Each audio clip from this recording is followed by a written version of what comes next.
Նժդե, երեք դուք մեծ զրույցում նշեցիք, որ հանդիպում եք ունեցել Տիգրան Խաչատրյանի հետ, բայց մանրամասներ չներկայացրեցիք։ Խնդրում եմ նախ ներկայացնեք, երեք ինչ հանդիպում է եղել, ինչ հարցեր եք քննարկել։ Երեք հանդիպել ենք փոխվարչապետ Տիգրան Խաչատրյանի հետ,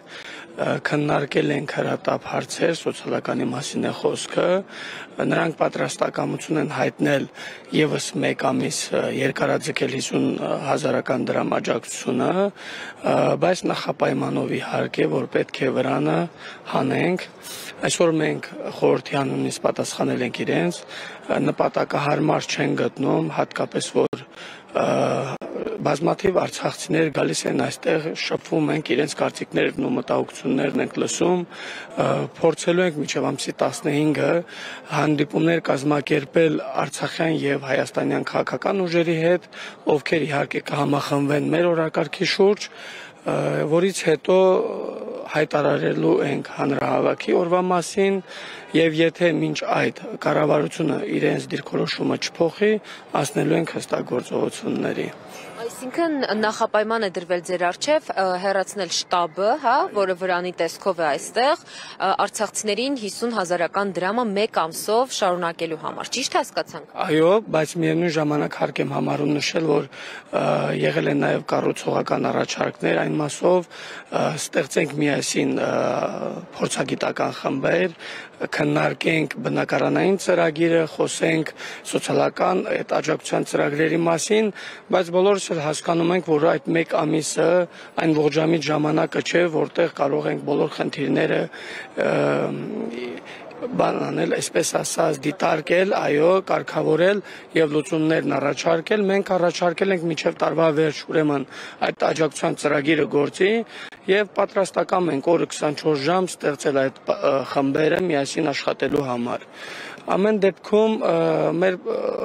կարծում եմ սկսելու ենք նոր փուլից, ինչպես իրենք ասեցին, բանակցությունները գնալու են զրոյական կետից։ Եթե նախապայմանները չկատարվեն, ես իմ խոսքում նշեցի, որ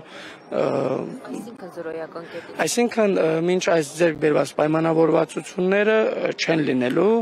ինչ պայմանավորվածություն է եղել։ Դրա մասին չէի ցանկանա այս պահին խոսել, այն նախնական պայմանավորվածությունն նրա մասին է եղել, որ ստեղծենք խմբեր այդ մասով քննարկումներ անելու համար։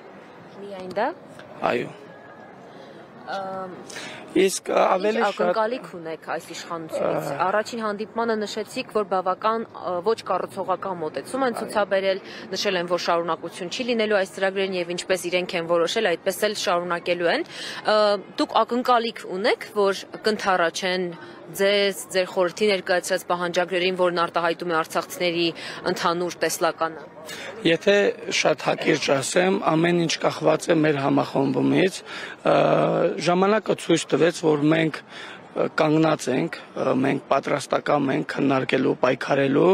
եւ իմ խոսքում նշել եմ, որ ճնշումները տեղի են տվել։ Ես վստահ եմ, որ կգա ժամանակը, եթե ավելի լայն կոնսոլիդացիա ապահովվի, վստահաբար նրանք կգնան այն ճանապարհով, որոնք որ մենք ենք առաջարկում։ Սա միևնույն ժամանակ չի նշանակում, որ ուժեղի դիրքերից ենք խոսում, մենք խոսում ենք արդարության սկզբունքով, այն բոլոր խնդիրների բացթողումների մասին մենք հիմնավոր փաստարկներով բերել ենք, որ որևէ կոմունիկացիաներ չեն պահվել եւ Արցախի իշխանությունների հետ եւ արցախյան հասարակական սեկտորների հետ, ուղղակի գրասենյակներից, այսպես ասած, ծրագրեր են ընդունվել, որոնք որ տեսնում ենք ինչպիսի բացթողումներ ունեն։ Պարոն Իսկանդարյան, եթե նրանք ընդառաջեն սոցիալական հարցերում, որոշ սոցիալական հարցերում, դուք շարունակելու եք այստեղ արցախցիների իրավունքների պաշտպանությունը, թե եթե այդ հարցում ընդառաջեն վերջ, շտաբը հավաքում եւ տեղափոխվում եք լռելու մինչեւ այնքան, որքան որ այդ սոցիալական աջակցությունը կավարտվի։ Առաջին իսկ օրվանից մենք դեմ ենք եղել, որ քննարկում է միայն սոցիալական խնդիրները, պահանջագիրն ունի 12 կետ եւ չխոսել հավաքական վերադարձի մասին, չխոսել գերիների մասին, դա անընդունելի է, բայց միևնույն ժամանակ, քանի որ իրենք պատրաստակամ են եղել քննարկումներ ունենալու հրատապ հարցերի վերաբերյալ, դա սոցիալականն է, մենք համաձայնվել ենք այդ մասով։ Բնականաբար մեր պայքարը շարունակվելու է եւ միշտ մենք խոսելու ենք եւ Մինսկի Լուգանսկի խմբի ձևաչափի մասին եւ խոսելու ենք իր արցախցիների իրավունքների մասին, կարծում եմ այդ հարցի անհրաժեշտությունն էլ չկա, բոլոր արցախցիները ապրում են այն հույսով, որ մի օր վերադառնալու են իրենց ծննդավայր։ Նաև նշեցիք, որ երբ որ պահանջագիրը ներողություն 12 կետանոց ներկայացրեցիք, քննարկումը միայն սոցիալական հարցերի շուրջ էր, բայց նշեցին, որ գրավոր կպատասխանեն։ Այդ պատասխանը եղավ։ Ոչ, մենք բոլորս էլ հասկանում ենք, չէ, որ այդ բոլոր հարցերի պատասխանատուն մի հոգի է, դա հանրապետության վարչապետն է, եւ քանի որ Տիգրան Խաչատրյանի հետ պայմանավորվել ենք սոցիալական հարցերի վերաբերյալ քննարկումներ ունենալու համար, համաձայնվել ենք այդ մասով։ Բայց մյուսներից պահանջագրի մեջ նշված էր, չէ, որ պետք է նրանք պատասխանեն։ Ձեր զրույցում դա նշեցին, որ պետք է պատասխանեն։ Դեռ պատասխան չենք ստացել այդ մասով։ Շատ լավ, եւ ամփոփենք այսօրն ու վաղվա անելիքները։ Այսօր հանդիպում եք ունեցել Արցախյան երկու քաղաքական ուժերի ներկայացուցիչների հետ, Դաշնակցություն Հայ հեղափոխական դաշնակցության եւ Ազատ Հայրենիք ՔՄԴ խմբակցության անդամների հետ։ Իրենք առաջարկներով են եկել, թե միայն լսելու են եկել եւ վաղն ինչ եք անել։